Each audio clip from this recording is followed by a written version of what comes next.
Hello. तो अभी हम अपनी सेकंड वीडियो के साथ आ गए हैं वापस। तो स्टार्ट करने से पहले हम एक बार इसको रिवाइज़ कर लेते हैं, फिर हम आपको पूरा ये प्लानिंग दिखा देंगे कि हम इस सिलेबस को कर रहे किस तरह से हैं, ठीक है? तो सबसे पहले एक क्विक रिवीजन हो जाए। हमने सीखा था अकाउंटिंग। अकाउंटिंग क्या है? Language of business. अब लैंग्वेज ऑफ बिज़नेस में हमने बोला था कि किसी भी लैंग्वेज को सीखने के लिए अल्फ़ाबेट्स की ज़रूरत होती है। यहाँ पे हमने एबीसी देखा था जैसे, सेम हमने यहाँ पे यूज़ किया है डेबिट एंड क्रेडिट। डेबिट और क्रेडिट को अगर हम सीख गए ना अच्छे तरीके से, तो हम पूरा का पूरा अकाउंट्स को खेल जाएंगे। इसके बाद से हमने सीखा था कि इसके बेसिक्स में ये 3 गोल्डन रूल्स होंगे। सबसे पहला होगा रियल अकाउंट। आई होप आप सबने याद कर लिया होगा इसको। जैसे कि real account, debit what comes in, credit what goes out. तो यहाँ पे हमने पढ़ा था real account related two things हैं, टेंजिबल्स और इंटेंजिबल्स। टेंजिबल्स टच कर सकते हैं, सी कर सकते हैं। इंटेंजिबल्स हम टच नहीं कर सकते, सी नहीं कर सकते, ठीक है? इसमें हमने एक कंसेप्ट पढ़ा था, एक सेपरेट लीगल एंटिटी कंसेप्ट, जिसमें हमने ये देखा था कि ओनर और बिजनेस दोनों अलग अलग हैं और हम बिजनेस के पॉइंट ऑफ व्यू से बनाते हैं, ठीक है? इसके बाद से हमने देखा था एक और कंसेप्ट अपना, कि जैसे हमने एक एग्जांपल लेके बनाया था, मशीनरी परचेज्ड फॉर कैश। तो यहाँ पे मशीन थी और कैश था। मशीन भी रियल है, कैश भी रियल है। मशीन आई, कैश गया, हमने देखा machinery account debit to cash account, ठीक है? और डेबिट और क्रेडिट इक्वल था, क्योंकि भाई जितने की हमने मशीन खरीदी उतने ही पैसे देंगे। तो इससे हमने सीखा था double entry book keeping system को हम फॉलो कर रहे हैं, इसलिए डेबिट और क्रेडिट हम इक्वल लेके चल रहे हैं। यानी कि इसको बोलते हैं डबल एंट्री। डबल एंट्री का मतलब क्या है? एक डेबिट एक क्रेडिट, ठीक है? इसके बाद से हमने ये पढ़ा था कि ये नरेशंस होती हैं। नरेशंस हमें डिफाइन करके बताती हैं कि हुआ क्या यहाँ पर, ठीक है? जैसे यहाँ पे बीइंग या फॉर करते हैं यूज़, और सीबीएसई में तो सीधे यूज़ करते हैं, तो इसमें नरेशन में पूछेगा तो नहीं वैसे, पर पता होना चाहिए वैसे कि हमने जो डिटेलिंग्स है उसको जो लिखते हैं उस वर्ड को हम नरेशन बोलते हैं, ठीक है? उस सेंटेंस को, जैसे मशीनरी परचेज फॉर कैश। इसके बाद से हमारा सेकंड अकाउंट था पर्सनल अकाउंट। पर्सनल अकाउंट था हमारा रिलेटेड टू पर्सनस।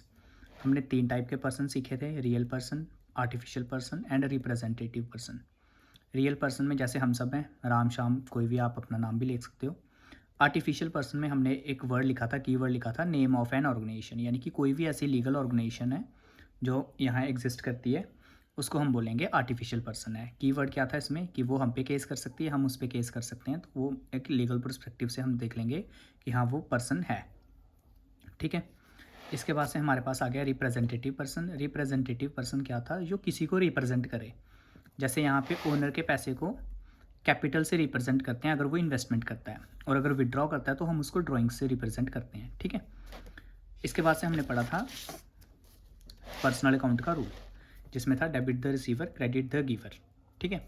इसमें हमने एक एग्जांपल लिया था, बुक्स ऑफ बैंक जैसे है, तो बैंक में राम और श्याम का अकाउंट है। राम ट्रांसफ़र 10,000 टू श्याम से अकाउंट, तो हमने यहाँ पे देखना था रिसीवर कौन है और गिवर कौन है। श्याम रिसीवर है तो हमने इसको डेबिट कर दिया, राम गिवर था, हमने इसको क्रेडिट कर दिया। तो एंट्री को लिखा हमने Shyam account debit to Ram account, ठीक है? Shyam debit to Ram. और नरेशन में हमने लिख दिया राम ट्रांसफ़र 10,000 टू श्याम से अकाउंट। इसके बाद थर्ड हमारे पास था नॉमिनल अकाउंट, जिसमें हम देखते हैं कि भाई कर रहे क्यों है, प्रॉफिट वो बिजनेस क्यों करते हैं हम, तो प्रॉफिट के लिए करते हैं, और ज़रूरी है कि प्रॉफिट ही होगा, लॉस भी हो सकता है। इनकम सीखी थी, गेन सीखा था, और एक्सपेंसेस सीखे थे। एक क्विक रिवीजन इसकी भी। 100 की चीज़ खरीदी है, 150 की बेची है, 50 एक्स्ट्रा है, तो मतलब जो खर्चे हैं वो एक्सपेंस आ गया, जो फ़ायदा हुआ है वो प्रॉफिट है, और जो टोटल मिला था उसको हमने इनकम बोला था। एक फार्मूला में हमने बताया था, income minus expense equal to profits. और यहाँ पे अगर 100 की चीज़ खरीद के 90 में बेचेंगे तो वहाँ पे हमारे पास 10 रुपीज़ का लॉस है। और ये जो प्रोसेस पूरा है ये रेगुलर बेसिस पे होगा, यानी कि बिजनेस हम किसको बोलते हैं? जो हम रेगुलर बेसिस पे करते हैं, ठीक है? अगर ये रेगुलर बेसिस पे नहीं है चीज़, कहीं पे इनकम आ गई हमारे पास, वो इनकम रेगुलर इनकम नहीं है, तो हम उसको बोलेंगे गेन्स, ठीक है? एक और तरीका था हमारे पास याद करने का इसको, कि हमने बोला कि हमारे पास गुड्स हैं। गुड्स किसको बोलते हैं? जिस चीज़ों में हम डील करते हैं। जैसे अगर हमारा फर्नीचर का शॉप था तो फर्नीचर हमारे लिए गुड्स हैं, मोबाइल्स का शॉप था तो मोबाइल्स हमारे लिए गुड्स हैं। तो अगर हम गुड्स को खरीदें तो परचेज अकाउंट लिखते हैं, अगर खरीदे हुए वापस कर दें तो परचेज रिटर्न, या इसको दूसरा नाम बोलते हैं रिटर्न आउटवर्ड्स, और अगर बेचें तो उसको बोलते हैं सेल्स, और इसका था sales return and return inwards, ठीक है? आप ऐसे याद कर सकते हो इसको, कि बेचा था तो बाहर गया और वापस आ गया तो इनवर्ड आया, ठीक है? तो उसको बोलेंगे रिटर्न इनवर्ड्स। इसके लिए हमने गोल्डन रूल अपना किया था, debit all expenses and losses, credit all incomes and gains. इसका एग्जांपल हमने लिया था, जैसे हमने रेंट पे किया, तो रेंट पेड हमने किया, तो जब भी ये मैंने यहाँ पे लिखवाए थे आपको कि rent, commission, interest, dividend, salaries, wages, extra, इस नेचर की जो भी चीज़ें होती हैं, अगर वो पेड हैं या रिसीव्ड हैं, तो वो कैश में होंगी। यानी कि या तो हमारे पास कैश में पेमेंट हुई होगी या तो बैंक से पेमेंट हुई होगी, ठीक है। तो जैसे रेंट हमने पे किया तो रेंट हमारे लिए एक्सपेंस था, हमने रेंट को डेबिट कर दिया। कैश हमारी जेब से जा रहा है तो हमने उसको क्रेडिट कर दिया, ठीक है, इतना सा। और फिर हमने नरेशन लिख के बता दिया। फिर हमने एक और चीज़ डिस्कस करी थी यहाँ पे, point of view. Point of view जैसे हमने एक एग्जांपल ली थी, गुड सोल्ड फॉर ₹10,000। तो यहाँ पे सेलर के पॉइंट ऑफ व्यू से क्या होगा, ये cash account debit to sales account, क्योंकि सेलर ने क्या किया है, सामान बेचा है और कैश आया है। कैश रियल था इसलिए डेबिट वर्ड कम सीन लगाया, और सेल्स हमारे लिए इनकम है इसलिए हमने उसको क्रेडिट कर दिया, ठीक है। तो बोलने का तरीका क्या होता है इसको, cash account debit to sales account, और यहाँ पे नरेशन आपने लिखनी थी। और अगर यही एंट्री हम परचेज़र के पॉइंट ऑफ व्यू से देखें तो परचेज़र ने तो सामान खरीदा है, उसके लिए तो खर्चा है, तो वो परचेज़ को डेबिट करेगा, purchase account debit to cash account, क्योंकि उसकी जेब से कैश गया है। यहाँ पे कैश आया इसलिए डेबिट किया है, यहाँ से कैश गया है इसलिए क्रेडिट किया है, ठीक है। ये डन हो गया। अब हम चलते हैं थोड़े से अगले स्टेप्स पे। तो अगले स्टेप्स पे जाने के लिए अच्छा रिस्पॉन्स था वीडियो पे, तो मैं इसको प्रॉपर वे से करवाऊँगा आगे। और जिस तरीके से हम कर रहे थे, पहला स्टेप हमारा यही होता है जर्नल का ही। अब सेकंड स्टेप जो हमारा है वो हमारा आएगा लेजर और ट्रायल बैलेंस वगैरह, ठीक है। तो पहले पूरा अकाउंटिंग प्रोसेस को हम सीख लेते हैं कि अकाउंटिंग प्रोसेस में हमारा क्या होता है। कि देखो इस तरीके से हमारा होता है जर्नल, ठीक है। इसके बाद से हम बनाते हैं लेजर, इसके बाद से हम बनाते हैं ट्रायल बैलेंस, ठीक है। इसके बाद से हमारे आता है फाइनल अकाउंट, या इसको हम फाइनेंशियल स्टेटमेंट्स भी बोलते हैं, ठीक है। तो फाइनेंशियल स्टेटमेंट्स में हम क्या करते हैं, दो पार्ट हमारे होते हैं, इनकम स्टेटमेंट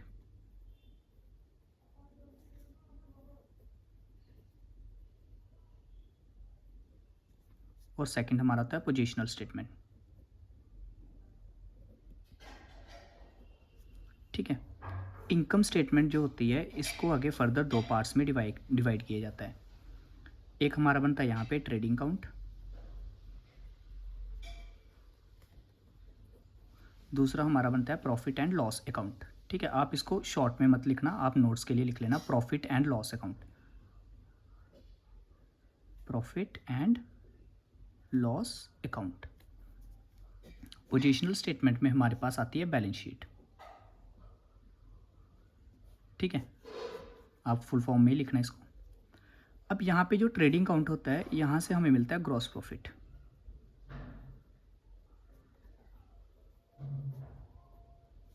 और जो प्रॉफिट एंड लॉस अकाउंट होता है यहाँ से हमें मिलता है नेट प्रॉफिट,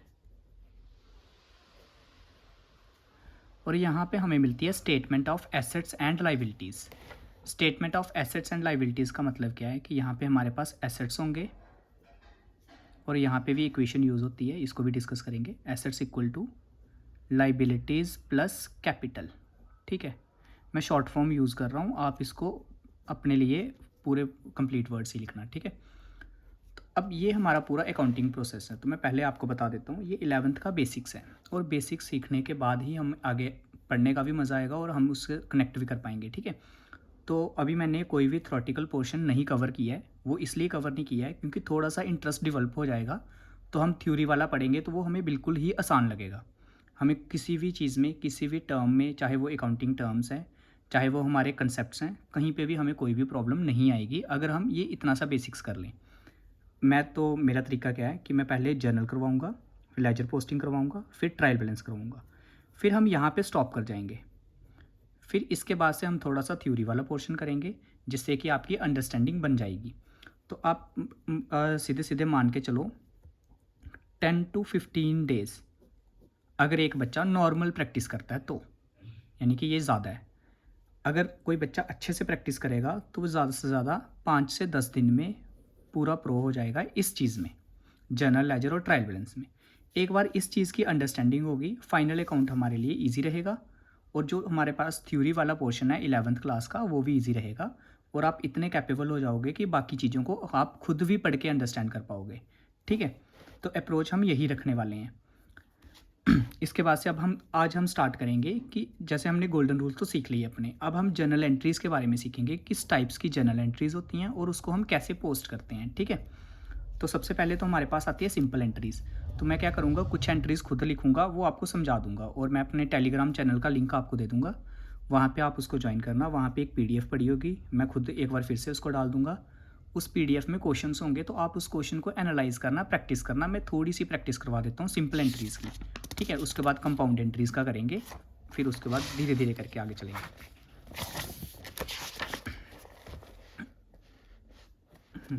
तो सबसे पहले क्या होगा कि जैसे हमारे पास सिंपल एंट्रीज किस तरीके से आएंगी, जैसे मान लो उसने बोला कि एक बंदा है, जैसे बुक्स ऑफ राम, तो हमारे पास एक बंदा है, उसने एक नया बिजनेस स्टार्ट किया अपना, तो राम उसका नाम है, ठीक है।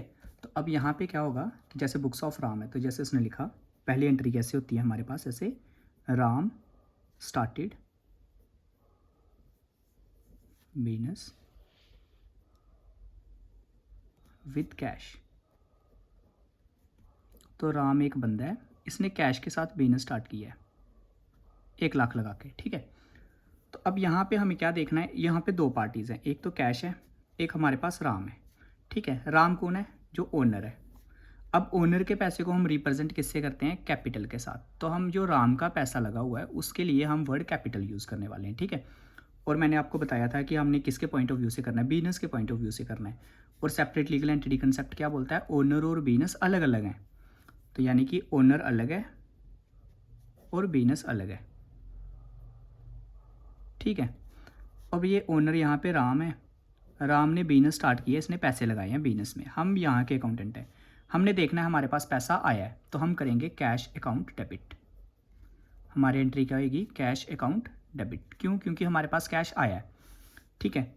2 दिया किसने है, राम ने। राम कौन है, राम तो एक पर्सन है ना। पर्सन के लिए कौन सा रूल लगेगा, पर्सनल अकाउंट लगेगा। कैश के लिए हमने कौन सा रूल लगाया है, रियल का रूल लगाया। रियल में क्या होता है, debit word comes in.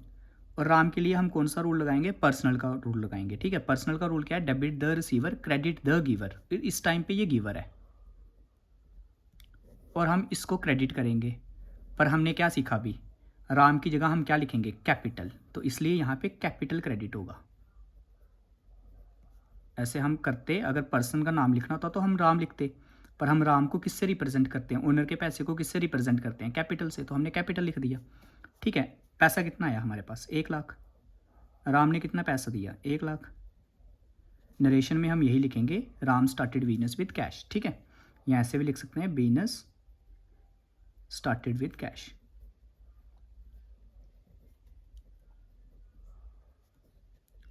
Clearance. तो ये हमारी पहली एंट्री होगी, सिंपल एंट्री। जब भी कोई बिजनेस स्टार्ट होएगा उसकी सबसे फर्स्ट वाली एंट्री यही एंट्री रहेगी, ठीक है। अब इसके बाद से कुछ एंट्रीज और डिस्कस कर लेता हूँ। जैसे हमने बोला कि हमने गुड्स किए हैं sold, goods sold for cash. हमने सामान बेचा, कैश सामान बेचा और कैश आया, 2 पार्टीज है यहाँ पे। एक तो देखो गुड्स है, तो गुड्स के लिए अगर हमने लास्ट क्लास में, अगर आपको याद होगा तो, गुड्स के लिए हम वर्ड यूज़ करते हैं परचेज या सेल, ठीक है। तो कैश हमारे पास आएगा और हमने सामान बेचा है, सामान हमसे जाएगा, ठीक है। तो कैश आ रहा है यहाँ पे, तो जो चीज़ आ रही है उसको डेबिट करो, कैश अकाउंट हमने फिर डेबिट कर दिया। 2 गुड्स को बेचेंगे तो क्या बोलेंगे इसको, सेल्स, कि सेल्स हमारे लिए क्या है, इनकम। यहाँ पे कैश पे लगा रियल का रूल और सेल्स पे लगा हमारा नॉमिनल का रूल, जो कि इनकम है ये हमारे पास, ठीक है। तो यहाँ पे 1000 और 1000 हमने लिख दिया, ठीक है। फिर यहाँ पे नरेशन लिख देंगे, goods sold for cash. Clear. अब थर्ड एंट्री थोड़ी ध्यान से सुनना, गुड्स सोल्ड टू मोहन हमने लिख दिया 2000। हमने एक बंदा है मोहन, उसको हमने गुड्स बेचे हैं 2000 के, ठीक है। आप इमेजिन करो, आप एक दुकान पे गए, उस दुकान पे आपने उसको पैसे दिए और उसने आपको सामान दिया, तो क्या वो आपका नाम लिखेगा? नेचुरल सी बात है, आप उसको नाम नहीं लिखने दोगे, क्योंकि उसने अगर अपनी उधार की कोई भी कॉपी लगाई है तो आप उसको अपना नाम नहीं लिखने दोगे। पर वहीं पे इस सिचुएशन में क्या हुआ, आप गए, आपने सामान खरीदा और पैसे नहीं दिए, तो वो आपका नाम लिखेगा। तो यहाँ से हमने ये सीखा कि अगर हमें किसी पर्सन का नेम गिवन है तो इसका मतलब वो एंट्री उधार पे है, यानी कि वो एंट्री हम क्या बोल सकते हैं, क्रेडिट पे है। यहाँ पे ये डेबिट और क्रेडिट वाला क्रेडिट नहीं है, ये क्रेडिट इंग्लिश वाला क्रेडिट है, उधार, ठीक है। जिसका मतलब होता है कोई सामान उधार पे लेना, ठीक है। तो यहाँ पे हमें पता चल गया कि भाई ये क्या है, भाई उसने उधार पे लिया हुआ है, ठीक है। यहाँ ऐसे भी लिख सकता है goods sold to Mohan on credit. On credit लिखा हो या ना लिखा हो, अगर नाम गिवन है तो हमें पता चल जाएगा ये उधार पे है, ठीक है। अब देखो यहाँ पे हमने सामान बेचा है मोहन को। अब मोहन को देखो, मोहन रिसीवर है कि गिवर है। नेचुरल सी बात है, हमने मोहन को सामान दिया तो मोहन कौन हो गया, रिसीवर। तो डेबिट द रिसीवर, तो हम क्या करेंगे, मोहन को डेबिट कर देंगे, ठीक है। टू, जो सामान बेचा है वो तो ऐसे एज इट ही ऐसे आएगा जैसे पहले आया था, सेल्स, ठीक है। तो 2000 का सामान बेचा है, वो रिसीवर था, और इनकम है हमारे पास सेल्स, ठीक। नरेशन फिर लिख लेंगे गुड सोल्ड टू मोहन। अब एक और एंट्री हम देखते हैं इससे मिलती जुलती, कि अगर यहीं पे ऐसे होता goods sold to Mohan for cash,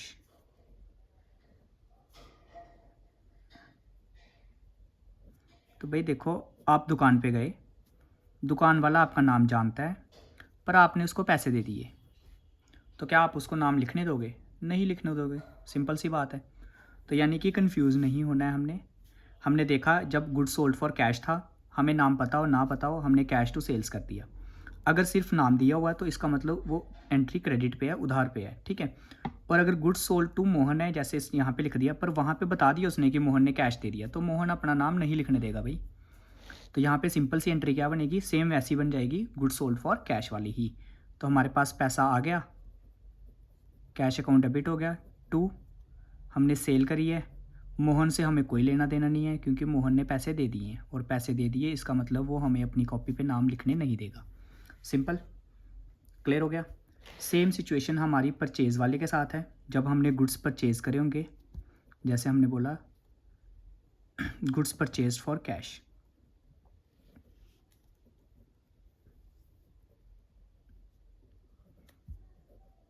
for cash, तो हमने सामान खरीदा कैश में, तो वही परचेज़ किया। अगर सामान खरीदेंगे तो पैसा जाएगा, पैसा जाएगा तो पैसे को क्रेडिट करना पड़ेगा क्योंकि रियल का अकाउंट लगता है, रियल का रूल लगता है इस पर।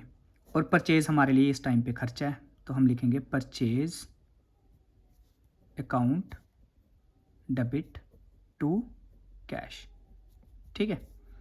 तो गुड्स आए हैं तो हम इसको डेबिट करेंगे, और जो पैसा गया उसको हम क्रेडिट करेंगे। क्लियर है।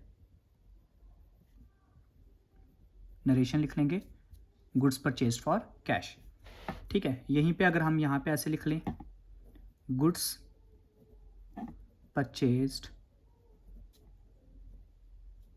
फ्रॉम मिस्टर बी, ठीक है। अब यहाँ पे हमने गुड्स परचेज करे, पर यहाँ पे बंदे का नाम दे दिया हमें, तो सिंपल सी बात है, अगर नाम दिया हमने उसको पैसे नहीं दिए हैं, अगर पैसे नहीं दिए हैं तो इसका मतलब नाम लिखना पड़ेगा उसका। तो भाई देखो यहाँ पे अगर हमने गुड्स परचेज़ करे हैं मिस्टर बी से, तो मिस्टर बी यहाँ पे रिसीवर होगा कि गिवर होगा, मिस्टर बी यहाँ पे गिवर होगा क्योंकि हमने परचेज़ करे हैं। तो परचेज़ को तो हम एज इट ही वैसे ही यूज़ करेंगे जैसे पहले किया यूज़। तो परचेज़ अकाउंट डेबिट टू, अब मिस्टर बी का नाम लिखेंगे क्योंकि कैश नहीं दिया हुआ है, ठीक है। तो यहाँ पे हमारे पास आ जाएगा 4000। कुछ जर्नल का फॉर्मेट होता है, अगर हमें एंट्रीज पोस्ट करने आ जाएगी तो फॉर्मेट कोई बड़ी बात नहीं है, फॉर्मेट हम 2 लाइनों में 1 मिनट में सीख लेंगे, या सीख ही लेते हैं, बता ही देता हूँ मैं कैसे एंट्री लिखते हैं, ठीक है। तो जैसे जर्नल का फॉर्मेट आता है, ठीक है। तो सबसे पहले हमारे पास आता है date, particulars, ledger folio, debit and credit, ठीक है। तो सबसे पहले यहाँ पे आता है डेट, फिर आता है पर्टिकुलर्स,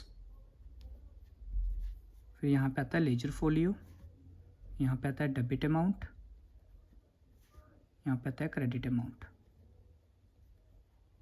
ठीक है। ये पूरा जर्नल का फॉर्मेट है। और इससे पहले हम ऊपर क्या लिखते हैं, बुक्स ऑफ, जैसे यहाँ पे बिजनेसमैन राम था तो बुक्स ऑफ राम, ठीक है। उसके बाद से हम लिखते हैं जैसे जो भी हम बना रहे हैं, जैसे जर्नल है तो यहाँ पे डेट आएगी, जैसे 1 अप्रैल है जो भी सेशन चल रहा होगा, जैसे 26 अगर चल रहा है तो 26। फिर यहाँ पे जैसे बिजनेस स्टार्ट किया था उसने, तो हम लिखते हैं यहाँ पे cash account debit to capital account, ठीक है।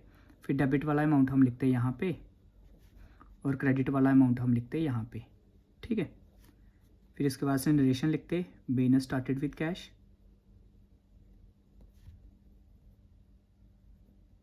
स्टार्टेड विद कैश,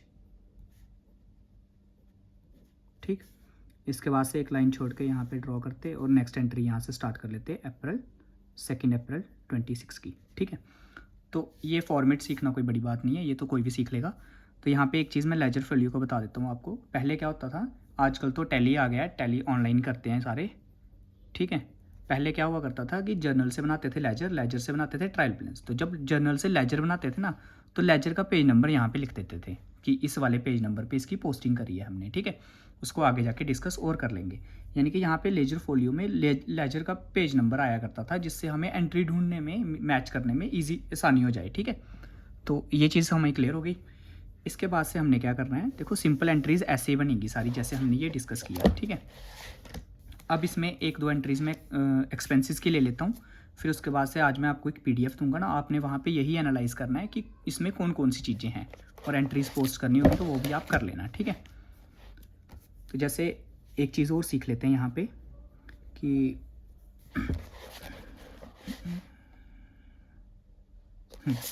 एक्सपेंसेस से रिलेटेड मैं बता रहा था आपको। तो जैसे हमारे पास था रेंट, कमीशन, ठीक है, सैलरी, वेजेस, एक्स्ट्रा, ठीक। तो रेंट, कमीशन, देखो सैलरीज जो होगा ना, एक बिजनेसमैन होगा उसको सैलरी मिलेगी नहीं, क्योंकि वो हमेशा सैलरीज अपने एम्प्लॉयज़ को पे करेगा, वेजेस भी वो एम्प्लॉयज़ को पे करेगा, ठीक है। और यहाँ पे जैसे रेंट कमीशन है या इस तरीके की चीज़ें हैं, इंटरेस्ट डिविडेंड वगैरह है ना, तो रेंट कमीशन ये इसको मिल भी सकती है और ये पे भी कर सकता है, क्योंकि अगर वो इसके लिए इनकम होगी तो वो उसको मिलेगी, और अगर एक्सपेंस होगा तो वो उसको पे करेगा। तो ये दो एग्जाम्पल लेके इसको समझ लेते हैं, ठीक है। जैसे एग्जाम्पल है, पहले हमने रेंट पे किया, हमने 5000, तो रेंट हमारे लिए एक्सपेंस है, तो debit all expenses and losses, nominal का रूल है। तो रेंट अकाउंट हम करेंगे डेबिट। टू कैश दिया होगा तो कैश लिखेंगे, अगर बैंक से पेमेंट की होगी तो बैंक लिखेंगे, ठीक है। तो यहाँ पे आ गया हमारे पास 5000। देखो कैश पे हमने रियल का रूल लगाया, बैंक पे हम पर्सनल का रूल लगाएंगे। देखो पर्सनल का रूल कैसे लगा, रेंट पे तो हमारा रियल का नॉमिनल का रूल लग गया, debit all expenses and losses. Bank को अगर हम पर्सनल का रूल लगाएं तो debit the receiver, credit the giver. तो यहाँ पे बैंक को इसलिए हमने क्रेडिट कर दिया क्योंकि गिवर है, रेंट हमारे से जा रहा है। कैश पे हमने रियल का रूल लगाया क्योंकि भाई कैश जा रहा है, तो वहाँ पे रियल का रूल लगा हमारा, ठीक है। तो इस पे लगा हमारा रियल का, इस पे हमारा लगा पर्सनल का, और इस पे हमारा लगा नॉमिनल का, ठीक है। तो ये क्रॉस्ड भी लग सकते हैं, मतलब एक एंट्री में सारे रूल्स भी हो सकते हैं, ठीक। तो हम नेचर देख के फिर आगे की बात करेंगे कौन सा रूल लगेगा, डन। अगर यहीं पे रेंट रिसीड होता, हमें भाई ज़रूरी थोड़ी ना कि रेंट पे ही करना है, किसी ना किसी को तो रेंट मिल रहा भी होगा। तो अगर हमें रेंट मिला है तो यहाँ पे रेंट हमारे लिए इनकम बन जाती है। तो रेंट मिला है तो इसका मतलब कैश या बैंक में पैसा आया होगा, तो वही यहाँ पे रियल का रूल लगा, डेबिट व्हाट कम्स इन, यहाँ पे debit the receiver, debit to, अब यहाँ पे रेंट मिला है तो रेंट रिसीड लिख लेंगे, ठीक है। तो हमारा अमाउंट इतना भी आ गया 500 एंड 500, डन। तो मुझे लगता है यहाँ तक काफ़ी अंडरस्टैंडिंग हो चुकी है। हम ऐसे करते हैं, मैं एक ना मेरे पास बुक है जिसकी PDF मैंने भेजी है, मैं वहीं से कुछ क्वेश्चंस को आपको रेफरेंस करके बताता हूँ कि कैसे आपको एनालाइज करना है। तो जस्ट 1 मिनट वेट करना आप।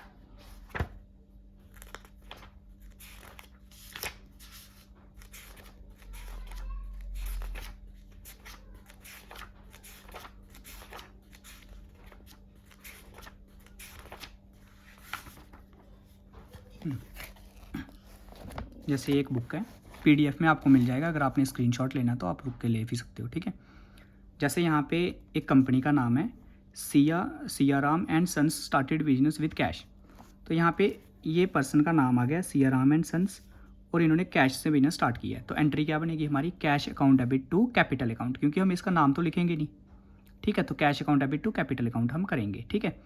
सेकंड में जैसे आ गया परचेज गुड्स फॉर कैश, तो यहाँ पे देखो परचेज करा हुआ है, गुड्स हैं, तो हम क्या लिखेंगे purchase to cash, purchase account debit to cash account. फिर हमने क्या किया परचेज गुड्स फ्रॉम सुभाष, तो अब यहाँ पे नाम आ गया पर्सन का, तो परचेज अपनी जगह परचेज रहेगा और उसकी जगह हम नाम लिखेंगे purchase account debit to Subhash account.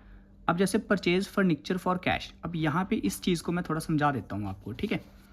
तो क्या होता है हमारे पास, देखो अगर तो हम बात करें गुड्स की, तो गुड्स के लिए हम क्या करेंगे, मैंने क्या बताया था आपको कि जिस चीज़ में हम रेगुलरली डील करते हैं उसी चीज़ को हम क्या बोलते हैं, गुड्स, है ना। तो अगर गुड्स हमने खरीदे हो तो परचेज अकाउंट, और गुड्स हमने बेचे हो तो सेल्स अकाउंट, ठीक है। तो इसमें तो हमारा क्लियर हो गया कि परचेज, अगर हमने गुड्स खरीदे हैं तो परचेज अकाउंट आएगा, बेचे हैं तो सेल्स अकाउंट आएगा। बट गुड्स के अलावा हमारे पास कुछ ऐसी चीज़ें होती हैं जो हमारे एसेट्स होते हैं। तो एसेट्स की मैं एक ना ब्रीफ डेफिनेशन दे देता हूँ आपको। एसेट्स क्या होते हैं, anything that gives us future benefits.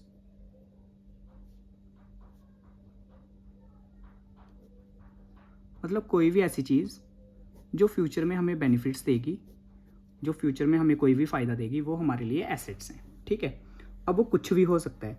तो गुड्स में हमने क्या देखा था कि भाई जिस चीज़ में, जिस प्रोडक्ट में हम रेगुलरली डील करते हैं, जैसे अगर किसी बंदे की मोबाइल की शॉप है तो मोबाइल्स उसके लिए गुड्स हैं। बट अगर हम बात करें कि उसके पास फर्नीचर पड़ा हुआ है, तो फर्नीचर में वो डेली थोड़ी ना डील कर रहा है, वो तो उसके पास एक किस्म से एसेट है, क्योंकि वो फर्नीचर क्या कर रहा है, उसकी दुकान में लगा रहेगा 4-5 साल तक, उसको फ़ायदा देगा, इसलिए वो उसके लिए एसेट्स है।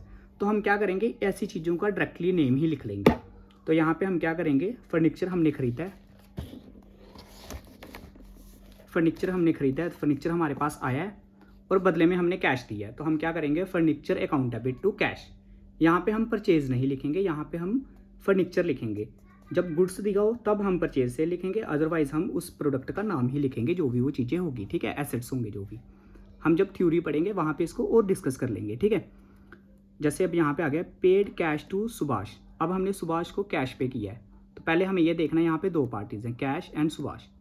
तो यहाँ पे देखो सुभाष जो है वो रिसीवर है ना, हमने इसको पे किया तो सुभाष को हम डेबिट करेंगे, Subhash account debit to cash account, क्योंकि कैश हमसे गया है, ठीक। फिर आ गया purchase goods from Ravi for cash, अब वही सिचुएशन आ गई, नाम भी गिवन है और कैश भी गिवन है, तो नाम से हमें कोई लेना देना नहीं क्योंकि उसने कैश दे दिया हुआ है, ठीक है। अब यहाँ पे गुड्स की बात हो रही है तो परचेज टू कैश होगा, ठीक है। फिर परचेज गुड्स फ्रॉम रवि, अब यहाँ पे हमें कैश नहीं दिया है, तो इसका मतलब नाम गिवन है, इसका मतलब उधार पे है। तो पहले देखो हमने परचेज करा है, तो यहाँ पे ये क्या हुआ, हमारे पास सामान आया है और ये हमारे पास होगा गिवर, ठीक है। तो purchase account debit to Ravi account. फिर आ गया हमने बॉट, बॉट का मतलब भी परचेज करना ही होता है, ठीक है। बॉट मशीनरी फॉर कैश, अब देखो यहाँ पे गुड्स तो नहीं बोला कहीं पे भी, तो हम क्या लिखेंगे मशीनरी टू कैश, मशीन आई है और कैश गया है, ठीक है। अब पेड रेंट है, तो रेंट हमारे लिए एक्सपेंस है, तो rent account debit to cash, ठीक। अब यहाँ पे इसका ये एग्जाम्पल है, एक इलस्ट्रेशन है, तो इलस्ट्रेशन को यहाँ पे ऐसे डिस्कस करके दिया हुआ है कि कैसे इसने इसको सॉल्व किया हुआ है। तो पीडीएफ में ये भी मैंने दिया हुआ है आपको, ठीक है, तो आप इसको भी कर लेना, ठीक। अब आपका काम क्या है, आपने इसी तरीके से जितने भी उस पीडीएफ में क्वेश्चंस दिए हुए हैं आपने उसको अच्छे तरीके से एनालाइज करना है, और एनालाइज करके आपने ये देखना है कि क्या आप सही कर रहे हो उसको कि नहीं कर रहे हो। तो अगर कोई भी डाउट्स वगैरह होंगे आप टेलीग्राम पे ही मुझे मैसेज कर देना, क्योंकि वो ओपन है, वहाँ पे आप मैसेज कर सकते हो, ठीक है। तो आज के लिए इतना काफ़ी है। कल के डेट में हम क्या करेंगे, कंपाउंड एंट्रीज़ को डिस्कस करेंगे, कंपाउंड एंट्रीज़ को डिस्कस करेंगे, और इसके बाद से धीरे धीरे करके हम सारी टाइप्स ऑफ एंट्रीज़ को डिस्कस कर लेंगे, ठीक है। तो अगर आप प्रैक्टिस करोगे साथ साथ में तो ही आपको समझ आएगा, अगर प्रैक्टिस साथ साथ में नहीं करोगे तो भाई आपको नहीं समझ आएगा, आपको रेगुलरली करना पड़ेगा, क्योंकि भाई अकाउंट्स ऐसे है सीढ़ियों की तरह, पहला स्टेप कंप्लीट होगा तो ही आप सेकंड स्टेप कर पाओगे। जैसे मैंने बताया ना आपको कि जर्नल करोगे तो लेजर समझ आएगा, और लेजर करोगे तो ही ट्रायल बैलेंस समझ आएगा। यानी कि अगर आपको पहला स्टेप समझ आएगा तो आप सेकंड कर पाओगे, अदरवाइज़ आप पहले पे ही अटके रह जाओगे, ठीक है। तो क्या करना है, आपने रोज़ डेली प्रैक्टिस करनी है इसकी चाहे एक एक क्वेश्चन हर एक टाइप का कर लो, ताकि आपको पता चल जाए, आपको अंडरस्टैंडिंग बन जाए, उसके बाद से मुझे आगे वाला कराने में कोई भी प्रॉब्लम नहीं आएगी। तो आज के लिए इतना ही। Thank you.